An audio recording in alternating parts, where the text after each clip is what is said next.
رسیدیم به 27 تیر 18 جولای که عطارد حرکت برگشتی خودش، رتروگردی خودش رو شروع میکنه و بیشترین پیامی که داره سردرگمی بیشتر مردم هست، احساس به محافظت شدن بیشتر مردم.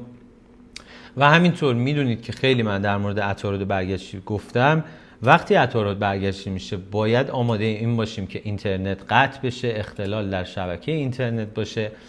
سفرها با اختلال مواجه بشه، هواپیماها با اختلال مواجه بشن و کلا ممکن هم هست یک تایمی بدون برق اتفاق بیفته که باشیم، نه فقط ما، شاید یه سری جاهات تو کل دنیا اتفاق بیفته و